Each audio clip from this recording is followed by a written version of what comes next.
तेव्हा आजचा अर्थसंकल्प नेमका कसा असेल, लोकांच्या तर प्रतीक्षा, सामान्य जनतेच्या या संदर्भात खूप साऱ्या अपेक्षा आहेत. मात्र कशा पद्धतीने अर्थसंकल्प सादर होतोय, काय नेमकं सर्वसामान्यांना मिळणार आहे, हे सगळं आपल्याला आता पुढच्या काही तासांमध्ये स्पष्ट होणार आहे. आणि याच विषयावर चर्चा करण्यासाठी सध्या आपल्याबरोबर अर्थविषयक घडामोडींचे अभ्यासक, अर्थतज्ञ अभय टिळक सर आहेत. सरांबरोबर आपण लगेचच चर्चेला सुरुवात करणार आहोत. सर नमस्कार, स्वागत झी 24 तासमध्ये. सर, सगळ्यात महत्त्वाची गोष्ट, सर्वात वेगवान विकसित होणारी आपली अर्थव्यवस्था भारताची, आर्थिक स्थैर्य टिकवण्यासाठी जोरकस प्रयत्न करावे लागतील असं काल आर्थिक सर्वेक्षण अहवाल जेव्हा सादर केला तेव्हा म्हटलं गेलेलं होतं. तेव्हा या स्टेटमेंटकडे कसं पाहायचं नेमकं अर्थमंत्र्यांच्या?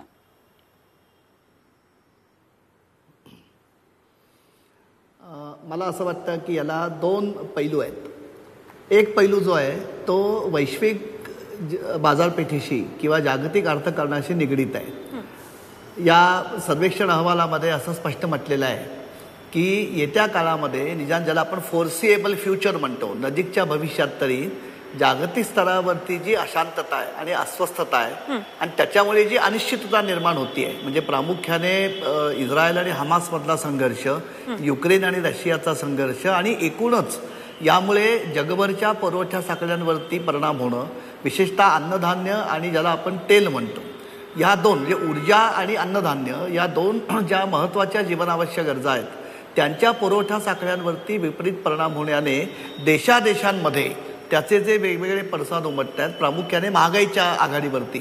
त्यामुळे ही जी अनिश्चितता येत्या काळामध्ये जी लवकर संपुष्टामध्ये येण्याची शक्यता किंवा चिन्ह दिसत नाही आहेत, या अनिश्चिततेचे देशी अर्थव्यवस्थेला जे संभाव्य फटके संभावतात त्यांच्यापासून संरक्षण करण्यासाठी आपल्याला खूप सावधगिरीने ज्याला आपण कॅलिब्रेशन म्हणतो ते धोरणांचं करावं लागेल. हा पहिला मला असं वाटतं अत्यंत स्पष्ट संदेश या आर्थिक सर्वेक्षण अहवाला म्हणजे पाहणी अहवालामधून आलेला आहे. आणि याचं कारण असं आहे की आपल्याकडे विशेषतः भारतीय अर्थव्यवस्थेमध्ये महागाईला जे दोन मुख्य कारणीभूत होणारे घटक आहेत त्याच्यामध्ये अन्नधान्य आणि ऊर्जा म्हणजे प्रामुख्याने खनिज तेल आणि तेलजन्य पदार्थ, या दोन्ही जिन्स अशा आहेत की ज्याच्यावरती पैसा धोरणाचा फारसा परिणाम होत नाही.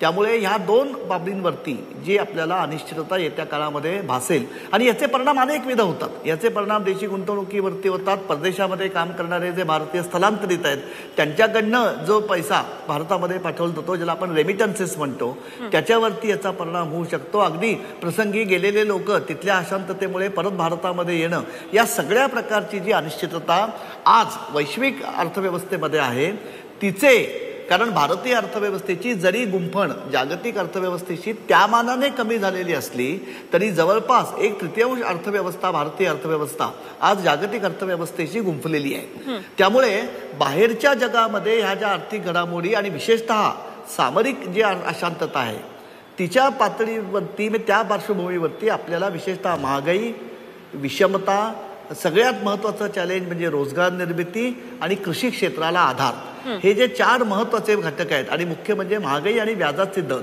या 4-5 गोष्टींवरती मला वाटतं येत्या काळामध्ये अतिशय सावधगिरीने पावलं उचलायला लागतील. आज जो अर्थसंकल्प सादर होणार आहे त्याला जी पार्श्वभूमी लाभलेली आहे, जी पार्श्वभूमी कालच्या आर्थिक सर्वेक्षण अहवालामध्ये प्रतिबिंबित झालेली आहे, तिचा अत्यंत ठणठणीत सांगावा आहे. अगदी. तर अर्थसंकल्प अत्यंत क्लिष्ट विषय आहे.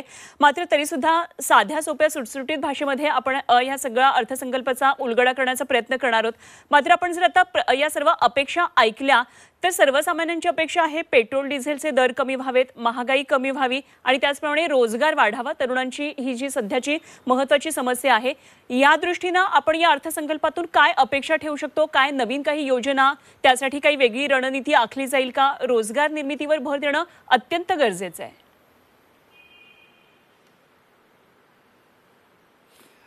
आपण जर बघितलं तर रोजगार निर्मिती हा प्रश्न केवळ कालच तयार झालेला नाहीये.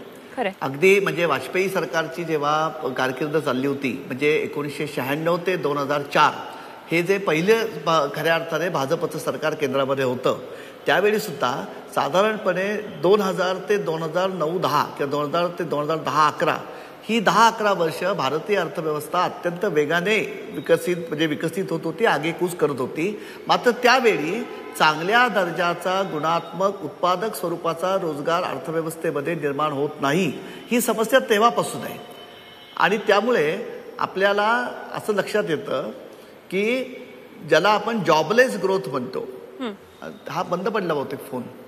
विकी, हा सर, ऐकू येतोय सर, तुमचा आवाज मला ऐकू येतोय.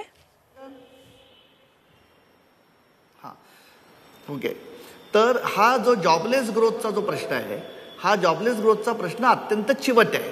आणि याचं कारण असं आहे की त्याला 2-3 जी मुख्य कारण आहेत, त्या कारणांवरती चालू अर्थसंकल्प हा कशा पद्धतीने आपल्याला उपाय सुचवतो ही सगळ्यांना उत्कंठा आहे. पहिली अत्यंत महत्वाची गोष्ट जी आहे, शिक्षणाचा खर्च हा प्रचंड वाढलेला आहे. आणि त्याला कारण आपण म्हणजे एक जी अपरिहार्यता आहे की खाजगी क्षेत्राला आपण जो साधारणपणे गेले 20 वर्ष शिक्षणाच्या क्षेत्रामध्ये वाव दिलेला आहे, त्याच्यामुळे शिक्षणाच्या खर्चात वाढ झालेली आहे, पहिली गोष्ट आहे. त्यामुळे शैक्षणिक कर्ज घेण्याकडे मध्यमवर्गीयांचा आणि उच्च मध्यमवर्गीयांचा कल वळतोय, ही याची दुसरा पैलू आहे. आणि त्या तुलनेमध्ये चांगल्या प्रकारच्या नोकऱ्या बाजारपेठेमध्ये निर्माण होत नाहीयेत, म्हणजे नोकऱ्या मिळत नाहीत. हा जो आज आपला पुढचा मोठा प्रश्न आहे, त्याला मागणी आणि पुरवठ्याचे दोन्ही अंग आहेत. इथे सगळ्यात महत्त्वाचा भाग हा श्रमांच्या बाजारपेठेमध्ये ज्या प्रकारच्या कौशल्यांना मागणी आहे आणि गरज आहे, अशा प्रकारची कौशल्य आपल्या उच्च शिक्षणाच्या प्रक्रियेमधनं विद्यार्थ्यांमध्ये, होतकरूंमध्ये निर्माण होणं, हा यातला सगळ्यात कळीचा सांधा आहे. त्यामुळे ह्या वेळचा आता जो आपला अर्थसंकल्प काही म्हणजे अक्षरशः मिनिटामध्ये मांडला जाईल संसदेमध्ये, तिथे कौशल्य निर्मितीवरती, आणि ही कौशल्य सुद्धा म्हणजे शैक्षणिक क्षेत्र आणि उद्योग क्षेत्र यांचा सांधा बळकट करण्यासाठी ह्या अर्थसंकल्पामध्ये उद्योगांना काही सवलती मिळतात का, म्हणजे उद्योगांनी त्यांच्या पद्धतीने प्रशिक्षण करावं, त्यासाठी त्यांना कर सवलती दिल्याव्यात. उद्योगांनी स्वतःला आवश्यक असताना प्रशिक्षित मनुष्यबळ तयार करण्यासाठी शिक्षण क्षेत्राबरोबर अधिक घनिष्ठ प्रकारचे संबंध तयार करावेत. त्यासाठी त्यांना काही करांच्या मध्ये वजावटी किंवा सवलती देता येतील का. शिष्यवृत्त्या विद्यापीठांना, कॉलेजेसना शासनाच्या माध्यमातून प्रामुख्याने जिथे इंडस्ट्री आणि एज्युकेशन यांचा इंटरफेस तयार होईल, ह्या प्रकारच्या भूमिकांवरती या अर्थसंकल्पामध्ये आपण किती भर देतो आणि त्या धोरणांमध्ये सातत्य किती ठेवतो, हे सगळ्यात महत्त्वाचं आहे. दुसरा मुद्दा जो आहे तो प्रामुख्याने मुंबईकरांनी जो मुद्दा मांडलेला आहे, तो अर्बन ट्रान्सपोर्ट म्हणजे कनेक्टिव्हिटीचा आहे. याचा संबंध आपल्या देशामध्ये ज्या प्रकारे नागरीकरण घडून येत आहे, त्या नागरीकरणाच्या प्रक्रियेशी याचा संबंध आहे की मोठी शहरं अस्ताव्यस्तपणे फुगतायत आणि लहान शहरांच्या मध्ये मात्र अजूनही लहान शहरांकडनं मोठ्या शहरांकडे होणारं स्थलांतरण हा अत्यंत वेगवान घटक आहे. म्हणजे एकूण नागरी सुविधा सक्षम करण्यासाठी नागरी ज्या आम्ही स्थानिक स्वराज्य संस्था म्हणतो, त्या स्थानिक स्वराज्य संस्थांच्या सक्षमीकरणासाठी यापूर्वी आपल्याकडे JNNURM म्हणजे जवाहरलाल नेहरू नागरी पुनर्निर्माण योजना आणि स्मार्ट सिटी ह्या दोन यापूर्वी आपण घोषणा केलेल्या होत्या.